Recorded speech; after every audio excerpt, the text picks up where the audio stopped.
Senhor presidente, senhores deputados que compõem a mesa, senhores e senhoras parlamentares, senhores da galeria, obrigada aí pela presença, que vieram prestigiar, eu acredito, a posse do deputado Toca Serra, mais um representante da nossa Baixada Maranhense, o povo de Pedro do Rosário deve estar vibrando neste momento, porque agora é mais uma voz aqui nesta casa lutando por melhores dias, melhor vida para o povo daquele município e da Baixada Maranhense como um todo, e Maranhão também, que o deputado, depois que ele se elege, ele não é deputado somente de quem votou nele, ele é deputado do Estado do Maranhão.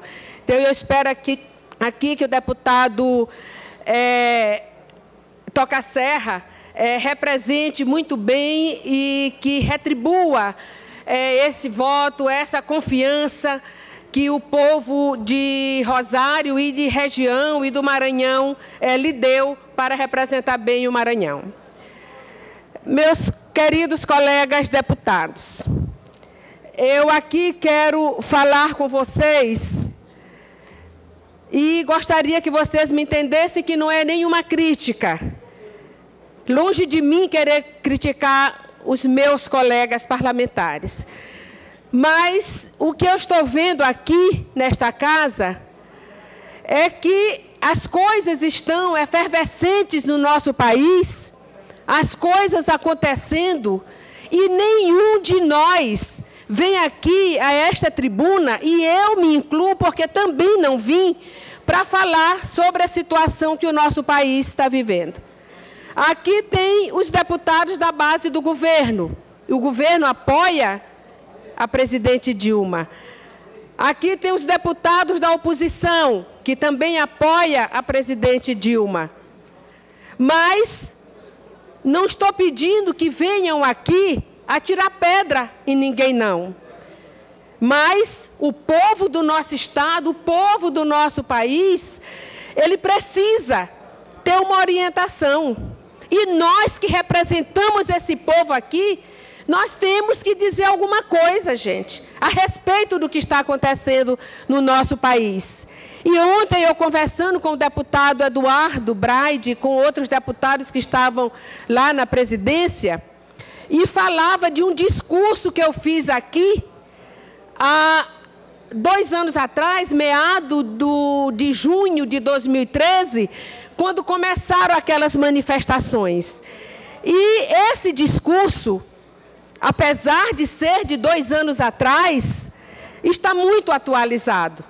E eu gostaria de reler, principalmente para aqueles deputados que estão chegando aqui na casa, neste primeiro mandato, para vocês, da região de Pedro do Rosário. Eu, para fazer esse discurso, eu pesquisei, porque tem muitos números. E eu gostaria que vocês, principalmente, meu povo da Baixada, eu sou baixadeira igual a vocês, eu gostaria que vocês prestassem atenção no que está acontecendo, que eu sei que vocês estão acompanhando o que está acontecendo no nosso país. Este discurso é de 2013. Na semana passada, a maioria dos colegas parlamentares esteve nesta tribuna para falar sobre a grande movimentação que praticamente tem parado o país nos últimos dias. E olha que os deputados vieram naquela época. Todos unânimes em apoiar as justas reivindicações destinadas àquelas que, de alguma forma, detêm o poder nas mais diferentes esferas de nossa sociedade, exigindo mais sensibilidade às necessidades da população, cobrando transparência na gestão dos recursos públicos, saúde, reforma da política de mobilidade urbana, educação de qualidade, além de melhores e mais igualitárias condições de trabalho. Mas todos também foram unânimes em repudiar os arruaceiros que se juntam às passeatas de modo violento com o intuito de tirar o brilho daqueles que clamam por uma mudança justa e necessária, visando mudar a realidade de sua cidade. Os vândalos não tinham o direito de colocar em risco o valor das passeatas, quebram lojas, destrói patrimônio público e privado em todo o país, causam prejuízos incalculáveis ao comércio, à indústria e outros segmentos econômicos e obrigam a polícia a agir com violência. Moisés Naim, colunista da Folha de São Paulo, diz que a principal surpresa das manifestações é que tem acontecido em países bem-sucedidos. Primeiro veio a Tunísia, depois Chile, Turquia e agora o Brasil. O que tem em comum os protestos de rua em países tão diferentes? Várias coisas, e todas surpreendentes, diz Moisés. Pequenos incidentes que se tornam grandes. Em todos os casos, os protestos começaram com acontecimentos localizados que inesperadamente se transformaram em movimento nacional. Na Tunísia, tudo começou quando um vendedor de frutas, farto dos abusos das autoridades, se imolou, ateando fogo às roupas. No Chile, foram estudantes protestando contra o alto preço das universidades. Na Turquia, foi a ameaça pelo primeiro-ministro de ocupar parte de um parque localizado no centro de uma cidade para reconstruir um quartel. E no Brasil, as tarifas de ônibus. Essas queixas específicas encontraram eco na população e se transformaram em protesto nacional sobre problemas maiores: corrupção, desigualdade, inflação ou a falta de políticas públicas capazes de desenvolver a infraestrutura fundamental para o desenvolvimento do país. Nenhum dos governos de países onde surgiram protestos foi capaz de antecipá-los, entender sua natureza ou de estar preparado para enfrentá-los eficazmente. A reação comum foi enviar a polícia de choque para acabar com os protestos. Os excessos repressivos inevitáveis exacerbam as manifestações. Os protestos geralmente não têm líder e nem cadeia de comando. Raras vezes têm estrutura organizacional ou líderes claramente definidos. Não há com quem negociar. A estrutura informal, espontânea, coletiva e caótica dos protestos confunde os governos. É impossível prognosticar as consequências. Assim como não se soube por que nem quando começaram os protestos, não se sabe quando e como vão terminar. Em alguns países, eles não tiveram grandes efeitos ou resultaram apenas em reformas menores. Em outros, os protestos criaram grandes dificuldades para o exercício dos governos. Não há dúvida de que o mapa político desses países não será mais o mesmo. Prosperidade não compra estabilidade. A principal surpresa desses protestos é que tenham acontecido em países bem-sucedidos economicamente. A economia da Tunísia tem o melhor desempenho da África do Norte. O Chile é um exemplo mundial de desenvolvimento. Nos últimos anos, tornou-se lugar comum definir a Turquia como milagre econômico. E o Brasil tirou milhões de pessoas da pobreza extrema e reduziu a desigualdade. Todos têm hoje uma classe média muito mais numerosa do que no passado. E então, por que sair à rua para protestar em vez de celebrar? Porque chega-se à conclusão de que nas sociedades que apresentam mudanças rápidas, a demanda por serviço público cresce mais rápido que a capacidade dos governos para satisfazê-la. E parece que essa é a brecha que leva as pessoas à rua e dá energia a outros protestos muito justificados. São vários os motivos que explodiram na garganta dos manifestantes. A preocupação ao ver a violência crescendo, ganhando cada vez mais espaço, deixando a sociedade impotente diante de tanta criminalidade. Deputada Graça, Vossa Excelência permite uma parte? Deixa só eu concluir um pouquinho mais, porque deputado. Era uma parte que eu acho tão interessante. Concedo a parte, sim, a Vossa Excelência. Eu acho tão interessante esse pronunciamento de Vossa Excelência que eu fico triste por não termos um plenário cheio para escutar o que Vossa Excelência traz nessa manhã. E eu queria propor ao presidente, não sei nem se o quórum ainda é regimental, propor ao presidente que Vossa Excelência trouxesse esse assunto dentro do seu partido ou dentro do grande expediente amanhã, para que eu pudesse haver uma ampla discussão, que eu estou vendo que é um assunto assim, extremamente profundo e para valorizar o que a senhora traz, que eu sei que foi com grandes pessoas, estou vendo aí que foi pesquisado arduamente, e a senhora trouxe assim com muito carinho, muito respeito, e acho que é um momento de discussão para esta casa, até para fazer uma agenda positiva, até para sair da mesmice que está acontecendo aqui nesta casa. Eu acho que Vossa Excelência poderia, para amanhã, se tiver o grande expediente estiver aberto, marcar e trazer esse assunto para falar, porque eu estou vendo que não tem praticamente ninguém para dar eco, apesar que a imprensa está aqui, que pode dar eco para todo o Maranhão do seu pronunciamento. Mas eu gostaria de fazer essa proposta a Vossa Excelência, que Vossa Excelência encerrasse e que marcasse para amanhã, quando a casa estivesse cheia. Tal é a importância do tema que Vossa Excelência traz nessa manhã.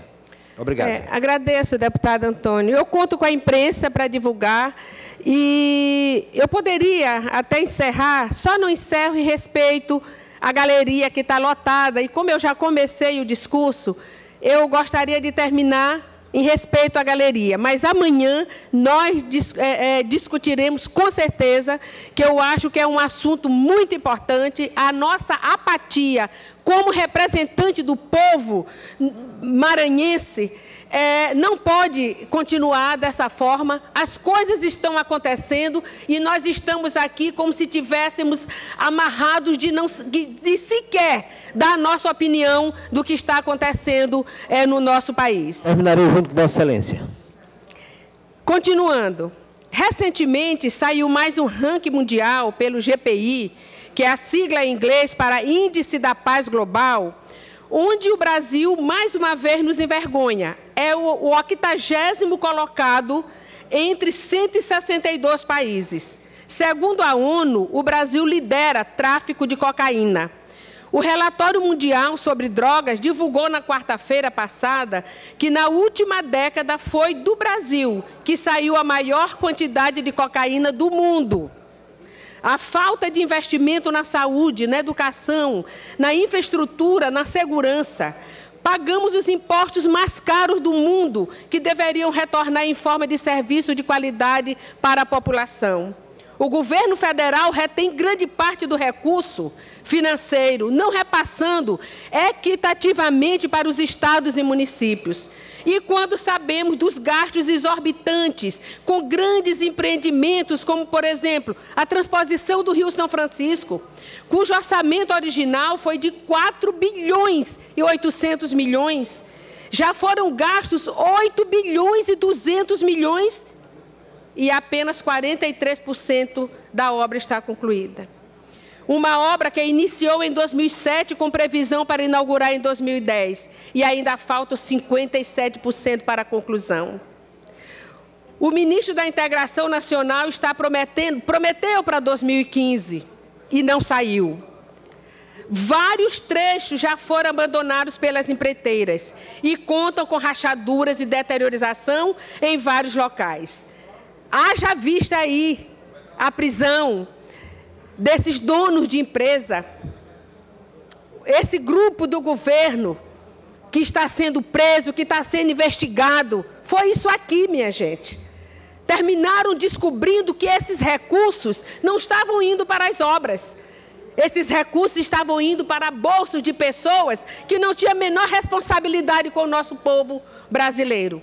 Então, eu acho bom que investigue mesmo e coloque na cadeia aqueles que estão tirando da nossa população. Quantas pessoas iriam se beneficiar com a transposição do Rio São Francisco? Essa seca que existe no Nordeste, e esse rio teria braços para levar água para essa população carente, já que não leva os poços artesianos, que também poderiam ser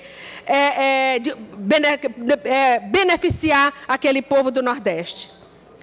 Então, a região que será beneficiada atravessa uma das maiores secas da sua história, sem previsão de chuva, os reservatórios muito baixos e o rebanho morrendo. Outro grande empreendimento que também está sob suspeita é a refinaria do Nordeste, a refinaria Abreu e Lima. Essa lá em Pernambuco já está funcionando uma parte, mas não terminou. Ela foi iniciada em 2007 com valor previsto de 4 bilhões e 750 milhões. Já ultrapassou 41 bilhões e ainda faltava, em 2013, 38% para a sua conclusão. E com 3 anos de atraso, já não são 13, são 5. A previsão era inaugurar em 2014, não inaugurou. Seria uma parceria com a empresa venezuelana, a PDVSA, que ainda não entrou com 1 centavo. O TCU encontrou irregularidades e recomendou a paralisação, mas agora liberou para não tornar o prejuízo maior. A nossa refinaria, aqui em Bacabeira, a Premium 1, que era para ser entregue em 2017, já foram investidos 1 bilhão e 500 milhões, está lá, parada. Não temos previsão, estamos perdendo a esperança, não sei se vai existir. Tantas e tantas pessoas se profissionalizaram para trabalhar naquela refinaria. Quantas e quantas pessoas investiram ali por causa da refinaria? E todos estão desesperados, perderam seu dinheiro e não têm esperança nenhuma. Está sendo investigado pelo TCU a compra pela Petrobras de uma refinaria nos Estados Unidos, sempre a Petrobras, né? O negócio que custou 2,360 bilhões de reais. Até agora a refinaria não processou um único barril de petróleo e ainda não deu retorno financeiro à Petrobras. O superfaturamento nas obras dos aeroportos, a falta de investimento na infraestrutura portuária. A priorização das obras da Copa, que também tem muitas denúncias de superfaturamento. São situações que estão disponíveis para qualquer pessoa que queira tomar conhecimento. E isto, com certeza, é um dos grandes motivos para explicar a indignação dos manifestantes. Sabemos que a grande maioria é de classe média. A classe menos favorecida não participou, porque essa está recebendo a Bolsa Família. E por falar em Bolsa Família, cujo orçamento para 2013 era de 23 bilhões de reais. Entendo que o governo já poderia estar criando mecanismos capazes de oferecer oportunidade de produção para que essas pessoas, com fruto do seu trabalho, pudessem sair dessa situação de dependência e até contribuir para o desenvolvimento do nosso país. Mas um dia chegaremos lá. Nós não podemos deixar de agradecer a todas essas pessoas que pacificamente vão às ruas deixando seus afazeres, correndo todo tipo de risco para tentar melhorar a vida, não somente delas e de sua família, mas de toda a sociedade brasileira, que irá usufruir de todos os ganhos advindos dessas reivindicações. A aprovação pela Câmara Federal dos royalties do petróleo para educação e saúde, a derrubada da PEC 37, a preparação de uma consulta popular sobre reforma política, que não chegou em lugar nenhum. Gastaram horas e horas e horas e não chegou a lugar nenhum, não teve reforma política.